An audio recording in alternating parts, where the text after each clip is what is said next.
Guys, I'm not going to say much, but I will let this do the talking.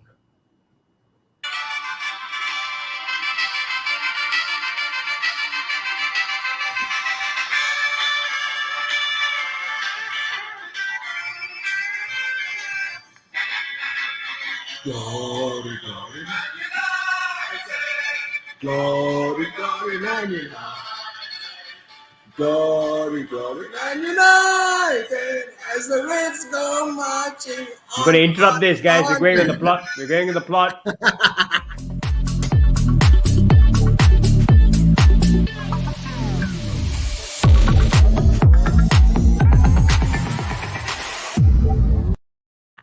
Hello, welcome to the Plot Malaysia. This is our fourth episode of the new season. This is the show for the fans. By the fans. As you can see, Hari is not in the right mood. But hey, just now we had some interruption, but now, I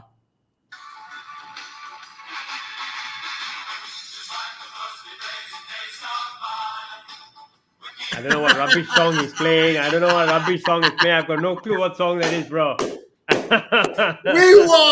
we won. It's amazing. I've never thought this was possible. I thought Liverpool was going to come to Old Trafford and they're going to do their business as usual. But watching United actually perform the way they did, I honestly was so happy with the lineup. We're going to talk more about it later, but I've been so ecstatic, so happy. So yeah, Hari, tell us, what do we have in store today? We're reviewing the game, obviously, Ram, as you mentioned. We're going to review the game. United Liverpool. I mean, you're obviously ecstatic. We've got a special guest today as well, who's extremely ecstatic. Guest. So it's going to be 2-1 today, and I'm ready to take it on. I've given a lot out in the last few years, so I'll take it on today. Man. I have to let the fans know though. 2 years I've not enjoyed this moment, and now today finally I did. So thank you, Liverpool, for giving me that moment. I give you all the credit for giving me this special moment. No so problem. Hari, should I invite the first? Yes, invite the guest on the show? Yes, please do.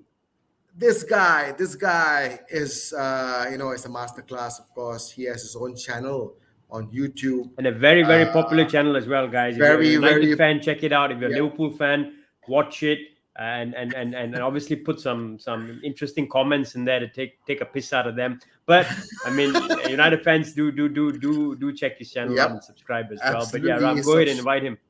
Subscribe to his channel, comment on his channel. Let's welcome all the way from Jom United. We have fellow United fan, Mr. Coach Dom. Hey. Serious note. We gotta make sure that we are all in sync in time. So is it 90 minutes or is it 120 minutes this time? You gotta make sure, Harry. You gotta make sure. You gotta tell. Is it 90 minutes? I can see my timer now. You gotta make sure that you want any excuses or anything like that. Hari, was the pitch too dry? Was the pitch too dry by any chance? I think this height is just nice. No excuses, bro. No excuses. We're willing to take it on. I'm willing to take it on, man. Abdullah, everyone. Yes. GGMU. A good GGMU day. At last, Ram is smiling. Levi out, says Eugene. I cannot understand Eugene, to be honest. Spurs fans. I don't know where you guys never happy, man. The guy goes and invests, brings Conte in, one of the best managers in the world, some of the best players in, and they still want the man out. I mean, all I'll say is be careful of what you wish for. Ask the United fans; they'll tell you about their owner, man. All right, so let me ask you guys. I mean, you guys are obviously gloating, very, very happy. Coach Dom, I'm going to throw this at you, man. Tell us how you're feeling, my friend.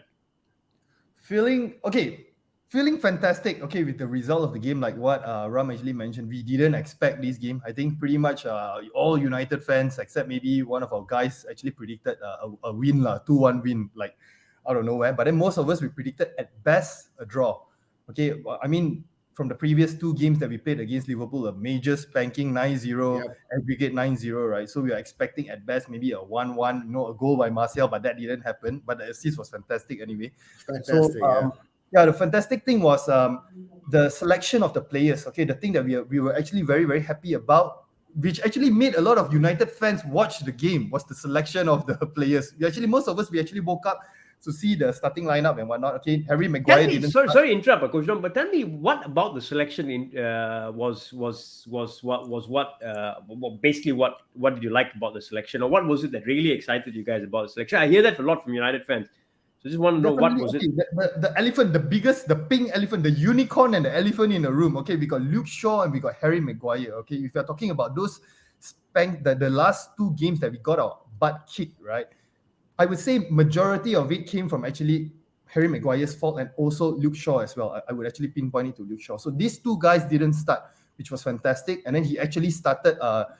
For us, we would consider the best centre-back pairing United right now. Okay, a part of, since Eric Bailly is no longer in the club, he's loaned out and whatnot. So Martinez and also Rafael Varane. Okay, but just by seeing that, and then of course we have a spine of McTominay and whatnot. But then again, we have the back four of Dalot, the centre-back pairing, and also Malacia. This, right, actually, majority of the United fans, when we saw this, we were happy.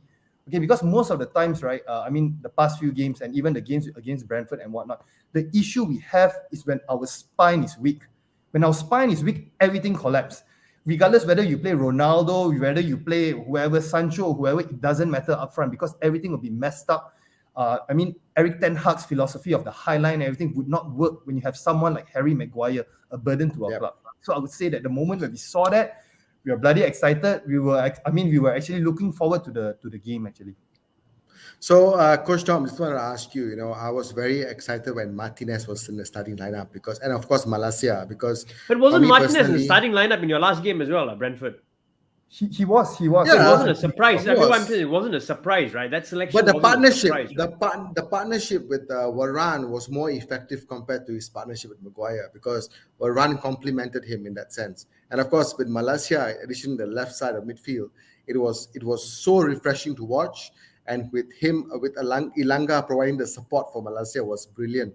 So, Coach Dom, I just wanted to ask you, give your thoughts on how Malacia played, how Martinez played in that game before going on to Malacia. Yeah. Fantastic. Martinez was fantastic. Okay, bear in mind, right, that what is that pundit's name? That so-called Liverpool legend that whatever his name is. Jamie Carragher. Ronaldo silenced him.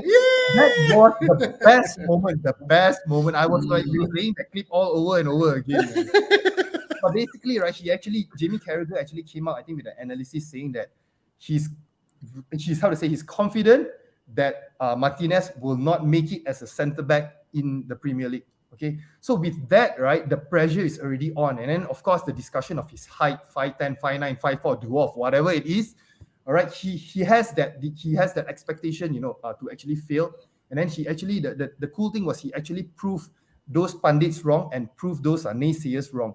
He actually, a fantastic performance by him. You can actually see the passion, okay, and then after at the end of the game also, you can see his expression, that there are clips floating around, the way that he celebrated and whatnot. You can actually see a huge sign of relief, coming from Martinez. Okay, fantastic. He was alert, he was reading the game well, okay, and actually he was doing so many things, instead of like our usual centre-back who always will be pointing fingers and whatnot. And then another thing, you can actually see the camaraderie between all high-fiving each other when we managed to, to make a save and whatnot, to block a certain attack and whatnot. So we want this kind of aggressiveness, those kind of football IQ that he actually has. You can actually see what he's actually bringing to the team. And then, in fact, the first goal that we actually scored, right, if we actually track back a bit, he actually passed the ball back to, if I'm not mistaken, it was Ilanga, if I'm not mistaken. Or is it Malacia? No, he passed to Malacia, if I'm not mistaken. Okay, he actually passed the ball to Malacia, and then the goal started from there. So he's a crucial part to our team, and I really, really look forward to him being the main, one of the main pairings in our centre-back partnership for the future games, for the games to come. I agree with you, Dom. I just wanted to ask you one more question. Harry, is that okay? I just want to ask one more question. I just wanted to just check, what do you think of Bruno being the captain of United yesterday? I mean, do you think he put on a show as a captain? I think there's no other personnel at this moment who can actually carry the armband. Yeah, no doubt he's performance recently has been a roller coaster. Most of the time, it's been a deep lah. Okay, so but then again, he carries the passion. He has his drama, his time wasting thing, which was actually good in the game yesterday. Okay, because we needed that. Okay, because previously the fans were complaining like we were chasing goals and he was still doing his drama thing, rolling on the floor and whatnot. But yesterday, I would say he's a good fit for the time being okay, until probably I would say maybe Casemiro or maybe Rafael Varane, if he continues his form like what he did yesterday in a long term kind of thing, he can actually take the armband, because I see more of a leader in Rafael Varane than Bruno Fernandes right now. But yeah, for the time being, yeah, sure, I'm okay. I don't mind him having the armband at the moment. Anyone except Harry Maguire. Thank you. Yeah, that was fantastic, man. That was really fantastic. Harry, anything you want to ask? Coach Dom. No, man. I think I've just got to say, I thought I was as a Liverpool fan, I thought very impressed actually with the way United played in that game. A lot of hunger, a lot of desire, which was missing in the previous game. So you can see Ten Hag getting the message across, and the players responded. So yeah, I thought you could see that the intensity actually, that was the key thing. It's not often that Liverpool is outfought in a game, because they're really intense normally. So I got to give credit to United. I thought they were really intense from the first whistle, and I think that's what helped them. And that's what won them the game. They outfought us, they outran us. That's what won United the game. So credit on that front. From a Liverpool perspective, man, I thought we were extremely poor. We've been poor from the start of the season. Except what was Van Dijk? What was Van Dijk thinking when Sancho was Van Dijk playing? What was he thinking? That was the thing. Actually, I was just going to say, right. So we have actually been poor from the start of the season. Apart from the Community Shield, where I thought we were outstanding, the first game poor. The Crystal Palace game, the second game, we actually played very well. I don't know if you guys watched, but we played a really good game. Football should have been 2 or 3-0 up before the sucker punch by Zaha. And Palace, by the way, are a really good team this year. Anyone who's watched them play, they're a brilliant team this year under Vieira. So Zaha hit us in the sucker punch. And then even after that, when we went down to 10 men, Nunez was sent off. We still came back, got a goal, and dominated the game with 10 men. So I thought that game was okay. I mean, Nunez is what cost us the 3 points in that game, in my opinion, that red card. But yesterday, a couple of days ago, was extremely poor. It was appalling. The performance was poor. There was no fight, man. You could see Milner and having a go at Van Dijk, and rightly so, man. Yeah. Milner threw himself on the line, and then Van Dijk just sat back, didn't follow up. Someone pointed it out. I was listening to a podcast, and someone said something very interesting, which I think is true as well. Van Dijk actually doesn't enjoy defending. He's a very composed guy. You look at him, he actually doesn't enjoy defending, like the likes of John Terry used to, or Carragher, where they'll go in, they'll slide in. He's a good reader of the game. He's a good passer. He's a good reader of the game, and he's very composed normally. So he's a good reader of the game, but he doesn't like getting himself dirty, essentially. That's what he means. Where some of the old-fashioned defenders like Vidic, Terry, Carragher like to get themselves dirty. So what Van Dijk should have done in that instance, or what Terry would have done, they would have slid in, closed him down, got it blocked in at all costs, which is the kind of defender that Van Dijk is not. So I think that's something he needs to bring into his game. Overall, poor, man. Our midfield was poor. Our attack was poor. Didn't really do anything. Defensively vulnerable. Trent had a horrendous game, man. You guys targeted him, and he honestly should have gone. He should have gone for a shower early. He was extremely poor. So overall, really bad game. Really disappointing. Poor start of the season. We can't rule out the fact that we have a lot of injuries as well. It does play a part. We've got 10 players out, man, which is actually worse than a previous crisis. We've got Jota and Nunez out. Jota injured, Nunez red carded. So two attackers out. Two of the best attackers, if you think about it. In midfield, Thiago out, Naby Keita out. Thiago's best midfielder. Naby Keita is probably the most creative, along with Thiago out. Curtis Jones, another creative midfielder, out. And then Oxlade Chamberlain out. Oxlade Chamberlain, he's there as a sub normally, but he's out injured. And then our new signing at right back, Calvin Ramsey, is out. And the first choice defensive partner for Van Dijk is Joel Matip. He is out injured. The second choice defensive partner for Van Dijk is Konate. He is out injured. So actually, Joe Gomez is the third choice partner for him, who hasn't played centre back for a long time because of injury, and he was there yesterday. So obviously the keeper, reserve keeper, is out as well, Kelleher. So a lot of injuries, so that plays a part, but still no excuses. The team we had out there should have been able to do a job. There was not enough fight and desire, and that's the main thing. If they put in the fight and then they would have lost, fair enough. You can say, it's down to injuries, but I thought the fight and aggression wasn't really there, and the quality as well. And Harry, thank you for saying that, because when I saw the lineup for Liverpool, I thought they had a much more bigger chance of winning the game. Coach Tom, if you disagree with me or agree with me, let me know. But I think that Liverpool looked the stronger side on paper. Actually, I'll disagree. I'll disagree here, because on paper, United are the stronger side in terms of the personnel, but in terms of form, you can say Liverpool had a better side on form. But if you look at the personnel, I mean, Rashford, Sancho is a 70 million pound player. Ilanga obviously is top draw. Rashford, I mean, is touted to be close to 100 million pound player at one point in time.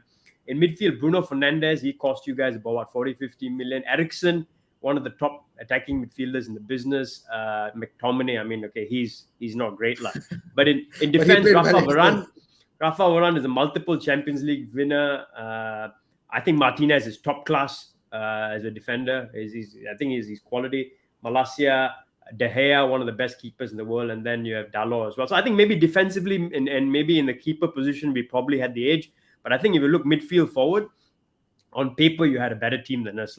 But I think these stats on paper can actually go out the window. I mean, due to our performance, losing 4-0 to Brentford and whatnot, Bruno Fernandes hasn't been his self for quite some time now already, you know. And then, you know, people like Malacia is still new to the Premier League and whatnot. And then Martinez getting so much stick. Rafael Varane also getting a lot of stick from the fans.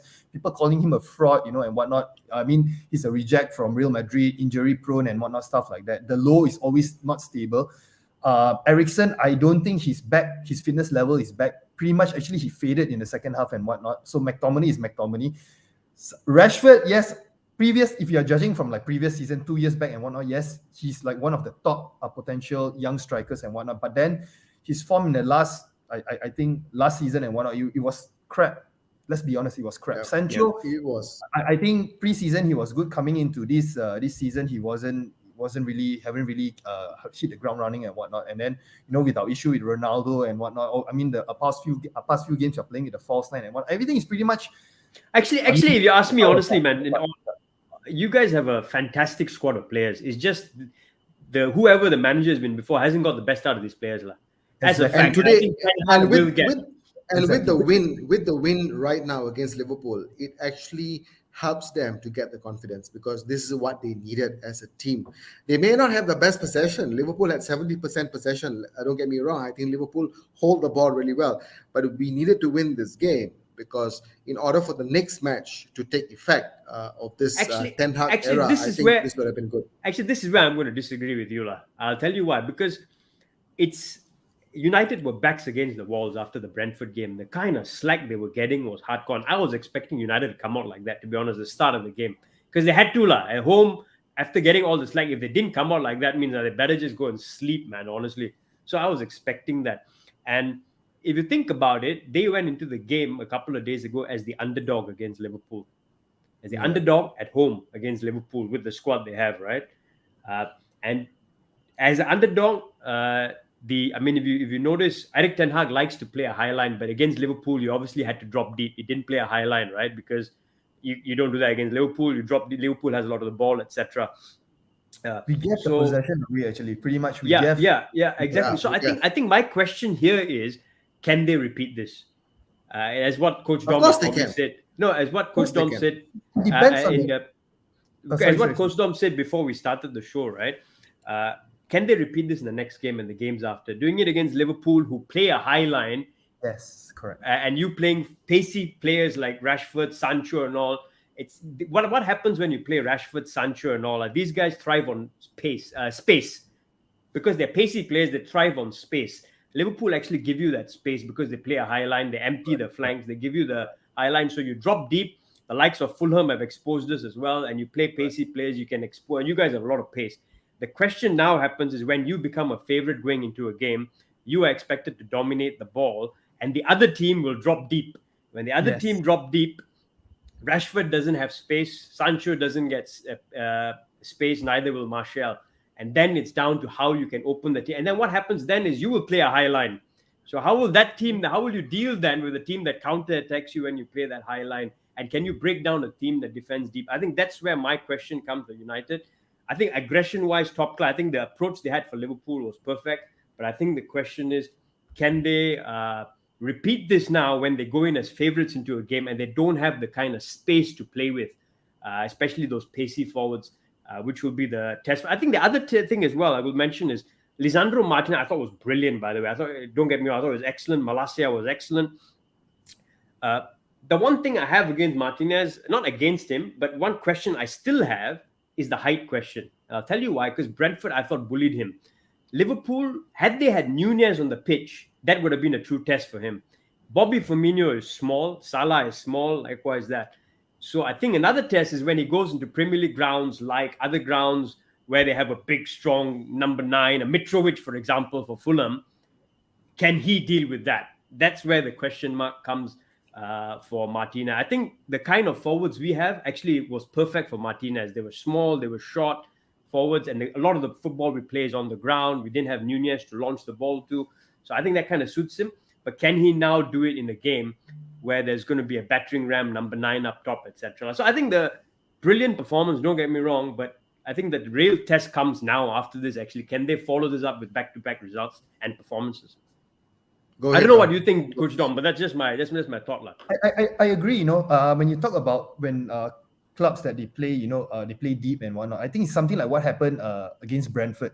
They actually exploit our high line. But bear in mind, at that time, we had Harry Maguire in the team. We don't have that pace and whatnot. Exactly, so when you're talking about height and whatnot, right, I believe this one also will come down to the manager, all right? Whether he will rotate the centre-back based on the games and whatnot. Okay, no doubt, maybe in certain situations like that, whereby we have a bigger, a less spacey, a more bigger size striker playing against the centre-back, maybe we can actually play Lindelof and Harry Maguire. No doubt Lindelof aerial duels is not that good, but then I think it will be something lah. At least we have options and whatnot lah. So it really, I believe, going into the coming games, right, we will see rotations, which is what actually Eric Ten Hag said lah. So which is something that I actually look forward to, because we don't want a rigid style of play and whatnot. So that's why the transfer window and whatnot, this is very important for us to get as many players as possible, quality players coming in, so we can actually take advantage of the the 5 substitutes going on now, that we can actually rotate the players and change our formation on the fly,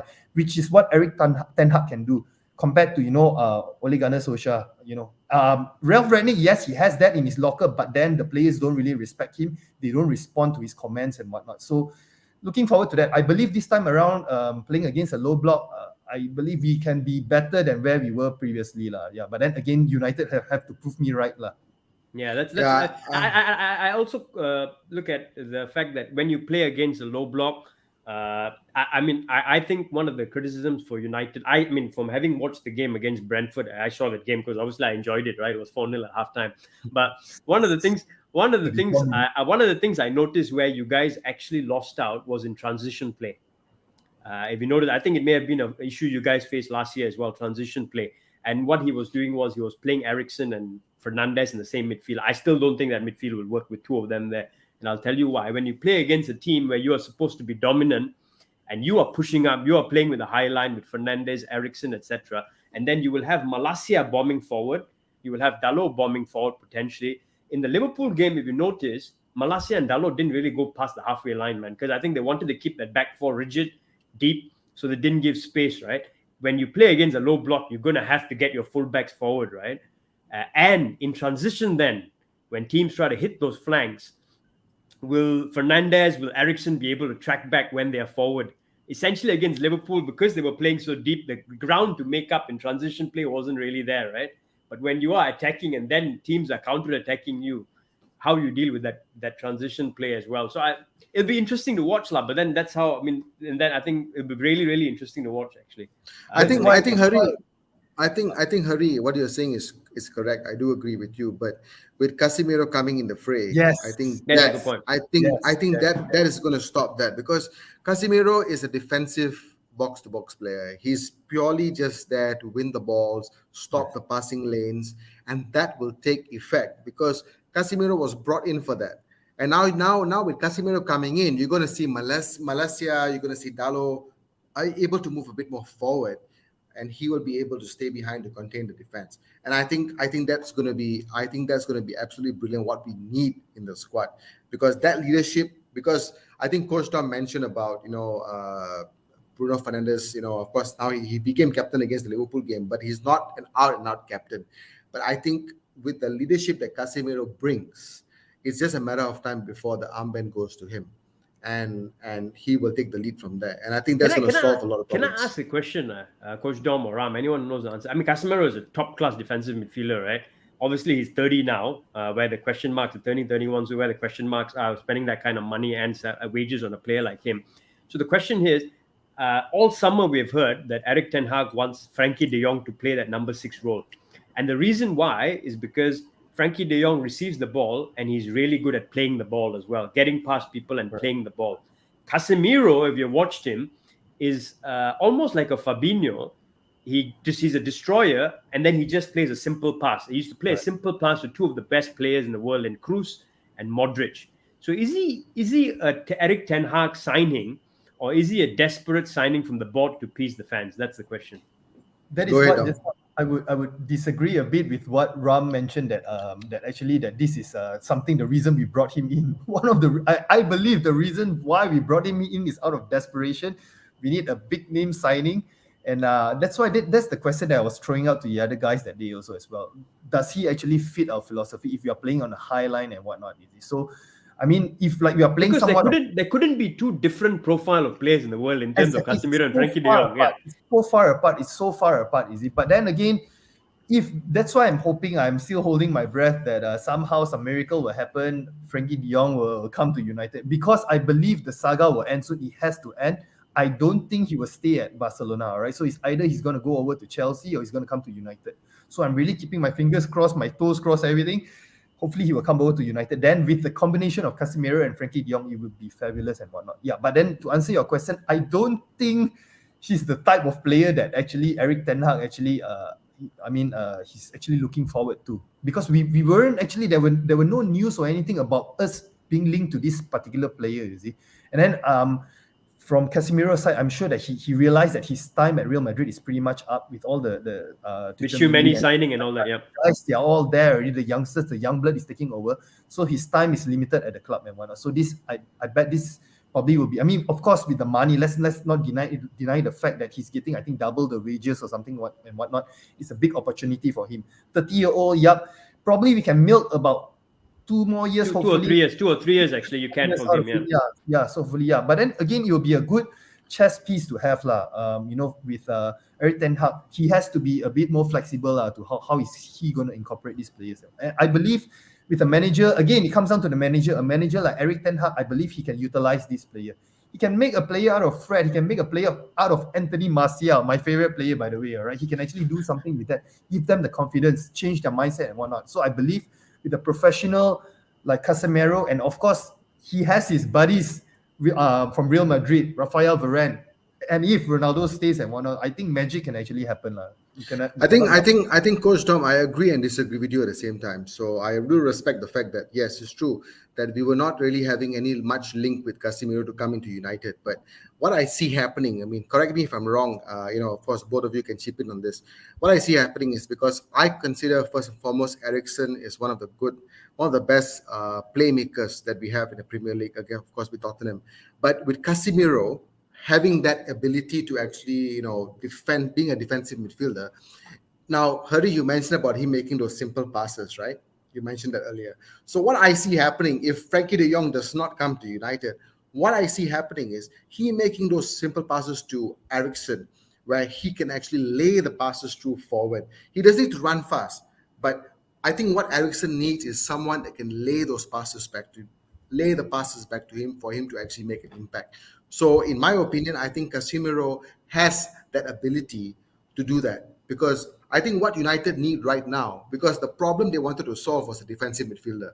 And finally, we have one of the world-class central defenders that actually is coming to the club. So if he can actually do that, I think that would be an amazing way to play the game. And because of the pace forward, I think the way to go is play long, using the pace to actually control the ball, a bit of physicality. I think that will definitely help the situation much better. I don't know if you guys agree with me, but that's what I feel. I have to say he's an outstanding defender, probably one of the best in the world in the business, Casemiro. and it's a brilliant signing, by the way. The only question mark I had was, like, as Coach Dom said as well, right? Because if you're targeting Frankie de Jong, he's miles away from him as a player. Yes. So the question is, and the reason why he wanted Frankie de Jong, as Hafiz actually mentioned, I thought it was brilliant here actually, is because he wanted someone to receive the ball from the back and beat the press. Casemiro doesn't do that. Casemiro gets the ball and he'll probably just pass it to someone next to him to move. So it's just miles away. So I suppose the only question I had was whether it was an ownership desperation signing, because it didn't seem like a manager signing. But I know, I've got no doubt Eric Ten Hag is a top-class manager, and I mean, Casemiro is top-class, so he'll probably make great use of him. And I think great point brought up by Hafiz as well here. I don't think Frankie de Jong will come, because if they're in final negotiations, Anthony, he says he doesn't really see them spending 200 million on Frankie de Jong and Anthony. It's probably one or the other. Do you agree, Coach Dom? I think if you can get the hashtag Glazers out, all right, back trending, I think we will get that. We can get even more than that also. Because actually after the game, So now the question for you, aren't they fantastic owners then?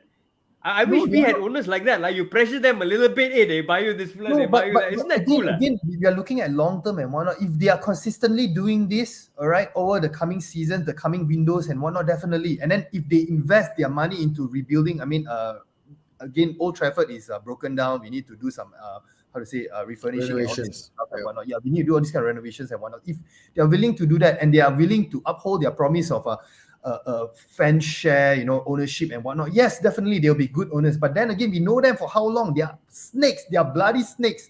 So yeah, one thing, Glazers out, never forget. All right. So Hafiz, keep the trending up, Glazers out, and you will see all this kind of thing happening. In fact, more, they can actually give you money also, no problem. Just to keep us. But never forget, these owners got to go. They got to go. Yeah, it's no excuses, because even Gary Neville was saying, on a channel, he said that, regardless of whatever happens, Glazers have to go, the owners have to go. So if a player, a legend of ours saying that, I think it's a fair testament to say that, they have to go. And I hope that it does happen soon. And I hope that Sir Jim Ratcliffe, comes forward and he takes over the club. He's a boyhood United fan. I think that says a lot about him being more involved in the football scene of things. I think that will help the club overall. So I hope it happens soon, But I hope the Glazers doesn't take too long. I'll tell you something, I'll tell you something, I mean, not all fans, but fans in general, right, can be very, how do you call it? Can be quite easily pleased, and things can be forgotten very quickly. I'll give you a very good example. Arsenal hate their owners in general. The Kroenkes and all that, they've hated them for an age, right? Never spend money. And then was it the Spotify owner who was almost who were bidding to buy them? And then what happened suddenly? Because the pressure they felt, they suddenly started spending money, and they haven't stopped since. For 2 years, they've spent 200 million pounds, the Arsenal owners. Now you don't hear anything about the Arsenal fans wanting them out. At least you don't hear that. And Arsenal have built a brilliant team, but they've spent close to about 200 plus million pounds in 2 years. I believe now they're being investigated by FFP as well. So that's really interesting. But you got to see, Hari, that the recruitment in Arsenal is very strong. The way they have recruited their players coming in right now is very strong. But that's only been the last 2 years. Yeah, that's correct. only been the last 2 years. But and United for so many years. No, but when that kicked off when the Spotify owner put a bid in and he came out saying he wanted to take over Arsenal. Now with United, Sir Jim Ratcliffe coming out, do you see this kind of spending maybe continuing, and then obviously fans just keeping quiet after that? Maybe Coach Dom, you can answer that. Okay, there are two things. Okay, number one, the biggest thing, please don't compare United fans to Arsenal fans. All right? Yeah. No. There's this rivalry between Liverpool fans and United fans and whatnot. But seriously, for me personally, I still kind of dislike Liverpool fans. But Arsenal, they are the next level for me. They are the next level. They are the most deluded bunch of people. Watch this space, give it a few more games. Once they start losing or whatever, you're going to see Arteta out very, very soon. Very, very soon. Right now, they're all flying high and whatnot, top of the league or whatnot. Okay, second thing, that's where all these our resources, our YouTube channels like The Plot Malaysia, like Jom United and whatnot, that's where we can actually give our input and remind the fans, especially the younger fans who are not aware of what is going on, and also those that actually watch football, out of leisure, just to see a few goals here and there, their favorite players playing and whatnot. We have to educate them in a way. that they have to see the reality behind the scenes, what is actually going on. These games and whatnot is upfront. Yes, it could be pleasing to the eye, but we have to realize that we have been taken for a ride for so long. This bus has to stop. This bus has to stop, Yeah, I agree with you 100%. Actually, I'll just to add to that. I mean, talking about Arsenal, man, they've started brilliantly this season. Actually, I mentioned this in our show last year. If you remember, before last season started, I thought Arsenal are building something there, and clearly you can see they're building something. They've got a young crop of players and really good quality players across the team now, man. And that team, if they stick together, they can stick together for a good 10 years, man. That's their age group. I actually think their recruitment has been almost Liverpool-like in the last couple of years, man, in terms of the way they've gone about it. They've picked up young, real quality players. So credit where credit is due. No, I agree with that, Harry. I just think that, in terms of recruitment, United used to have such a good scouting system when Alex Ferguson was actually as a manager. So we used to have that, and we used to recruit all these kind of players. Where Ronaldo came from, obviously, he was practically a nobody in Sporting Lisbon, but he came on to United because of the strong recruitment policy that we have. Now we don't have that for the past 9 years. We never had that someone that actually says, oh, this is the player we should really go for and the way to believe in. But now it's not like that anymore. Of course, you have all the bad wood that has been taken out now. I think Glazers is the last chunk of bad wood that we need to take off. I think once another owner comes in like Sir Jim Ratcliffe, I think everything else will change. And I think you'll see a lot more involvement from what is needed to be done. Who is going to stay at the club? Who is going to be the scout? Who is going to be the recruitment head? I think all that is going to change if a new owner comes in. But you've got to be ready for something. I'm going to use the next couple of minutes now to rant a little bit about Liverpool. So go ahead. We're happy to hear that. Go ahead. Liverpool, in general, we have owners that believe in a similar Arsenal concept and the way they run the club, which is a sustainable business model.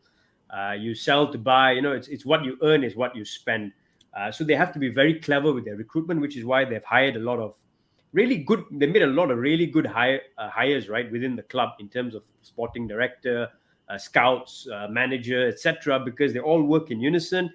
And they basically have to find real bargains out there, really good bargains out there, and then turn them into superstars at the club, develop them into superstars at the club, and then they sell them for a big profit, and they use that money to invest again. That's essentially the business model, right, in essence, of how Liverpool have operated. It's sell to buy. And our net spend for the last 5, 6, 7 years maybe is roughly every summer is about 5 to 10 million pounds. That's our net spend, man. In general, some windows we even make a profit, and I've always said this over the last couple of years. Some Liverpool fans disagree with me, etc. I love Jurgen Klopp, by the way. He's fantastic. My issue is slightly with the ownership, because ownership is brilliant. They operate in a sustainable model. They've hired the right people. I get that, but the problem we're faced with now is we have an aging midfield, and they don't have the funds to refresh that midfield. So sometimes what happens is you're always playing catch up.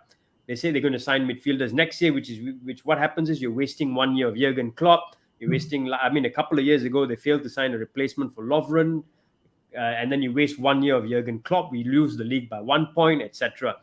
So, and what happens when Jurgen Klopp leaves in this kind of model? Jurgen Klopp is working magic with the funds he has and the squad he has. And I always liken the situation to Arsenal under Arsene Wenger. And I always say, Liverpool fans, watch out. We're going in the same direction.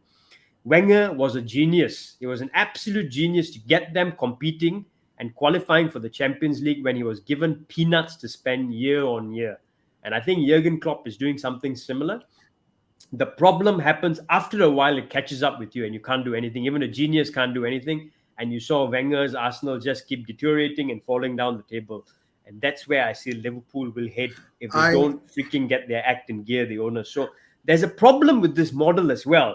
So I think the question to you guys is, yes, you may want owners like this who are fantastic. I mean, they operate in a sustainable way, but you're going to have situations like this as well. You're going to have to see spikes and downward spirals, etc. Are you guys ready for that kind of an ownership, basically? Because unless you get a sugar daddy or a country to buy you, like Saudi Arabia or Man City, then an owner, a sustainable run business and owner will operate in this way. So are you guys prepared for that?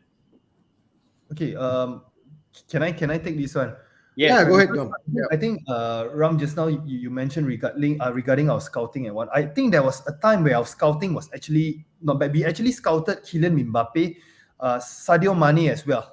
All right, and then but the board did not decide. I mean, to buy those players. Why? Because the model that we run, we want big name signings so that we can actually sell jerseys. We can make money. So there's a gap between the footballing fellas and also the that's the Glazers model. That is the Glazers model. That's the model that we are stuck in at the moment and whatnot. Yeah. So moving on to the next thing that you mentioned. Okay, if assuming Sir Jim Ratcliffe actually comes into play, right?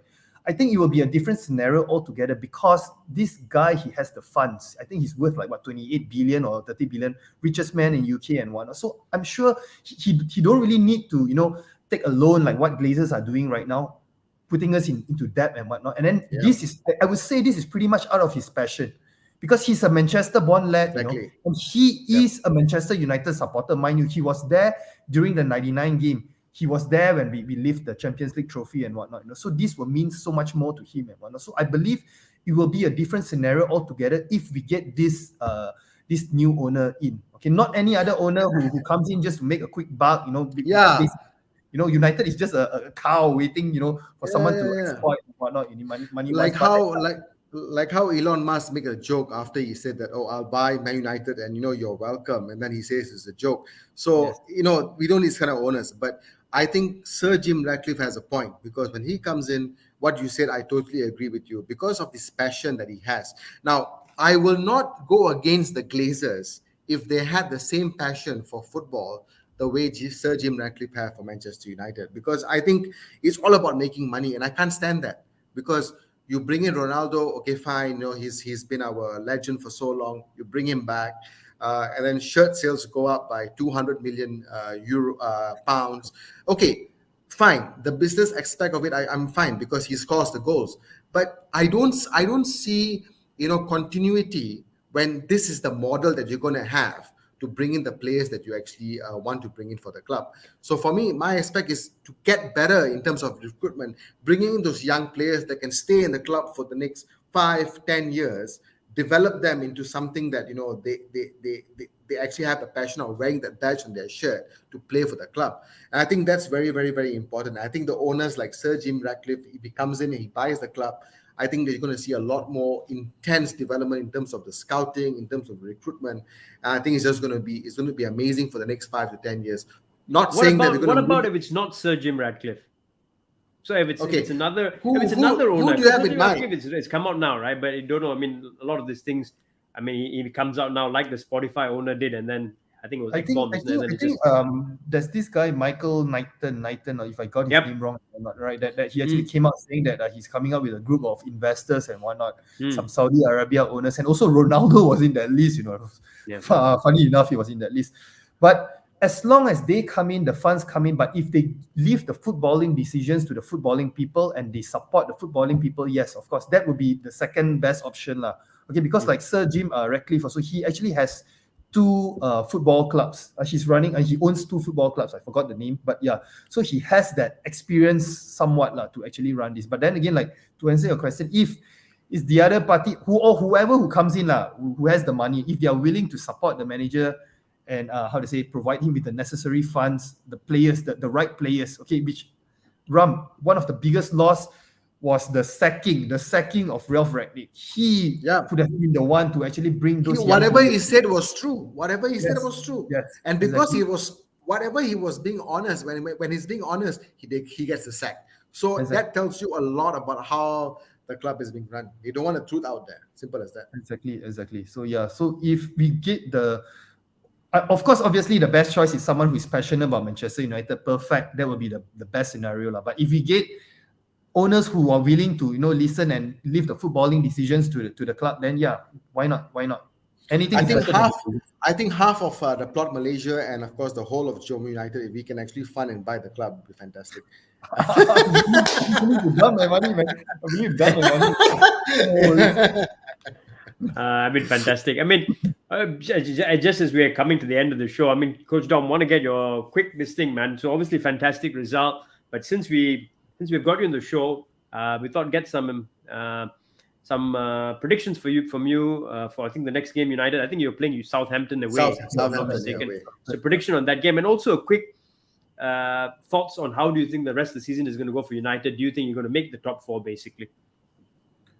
Okay, the Southampton game, right? To be honest, I'm not like flying high, 4-0 and whatnot. I believe it's going to be a win, but maybe a narrow kind of win and whatnot, maybe a 1-0 kind of situation. Because I'm keeping myself grounded right now, okay? Because whatever that we saw with the Liverpool game, we have seen it before under Ole Gunnar Solskjaer. Okay, when the club is under pressure and whatnot against City, we can actually turn up. The issue with United is consistency. Okay, right now, I hope, all right, I'm not looking for those, those kind of world-class games, fantastic games and what. If we can keep this going, a style of play, even if it's draw for the next 10 games, if we can get a certain style of play, then I'll be very, very happy. A certain style of play, and then we can actually see the players knowing Eric Ten Hag's philosophy and whatnot. We can actually see that the rotation of the players, the things that he's actually mentioning in the press and whatnot. If we can actually see that, if we don't get top 4, I'm happy. Because it is progression and whatnot, okay? And then over time, give it a few years, we'll be there challenging for the title, I'm sure of it. Cool, cool. So Coach Tom going for a United win. Saints have been actually up and down this season. I think they lost 4-1 on the opening day to Spurs. But then I think they got a result against Leeds, wasn't it? I think they came back from 2-0 down to get a 2-2 draw against Leeds. And Leeds are a good side this season, man. They thrashed Chelsea. They're really good. They thrashed Chelsea 3-0, yeah. So, I mean, the Saints are a bit difficult to predict. They can really turn up sometimes, and they play a very high-pressure game as well. And I think a player to watch is James Ward-Prowse, right, with his free kick. Free kicks. Don't give away free kicks. And corner kicks, set pieces, corners, etc. So that's going to be a test, right, for the likes of Martinez, especially dealing with set pieces. So let's see how that game pans out, man. But also, great having you on the show, Coach Tom. And maybe before you go as well, before you go off as well, Akila, tell us what you think is going to happen to Liverpool, bro. Liverpool. If I can be honest, I don't think they'll be there in the top 2 this season. Probably they will niche a top 4. They'll definitely be in the top 4, but I don't see them challenging City. I believe that this season will probably be I hate to admit it, but I think Arsenal will be there. Arsenal and City definitely. It's gonna Spurs as well. So I think this Liverpool will be floating in the top 4 position. Yeah, I think Liverpool is in transition this year, which is why I see as well. This year is a transition year for them. Interesting, Harry. You mentioned that Liverpool is in transition very quickly. Klopp got Mainz relegated in his 7th year. I read that. And dipped when he couldn't get them back up. He left Dortmund after seeing them off in a 7th place finish in his 7th year as well in Dortmund. And this is his 7th year in Liverpool. So what? He's actually kind of a 7.5 year. It's almost 8th year. So it doesn't really apply here. They try to use this. I thought I was saying seven heaven. They tried to use this a couple of years ago when we had that injury crisis. Remember the crisis? They're having the Dortmund collapse, and they keep doing that. But it's fine. Once we get our players back, we'll be running riot again. That's what I'm pretty sure about. So let's see how that pans out. And never know. Sometimes you need a jolt like that, a loss like that, a few injuries, because maybe now their hands are forced to go and sign a midfielder, which is what I'm hearing.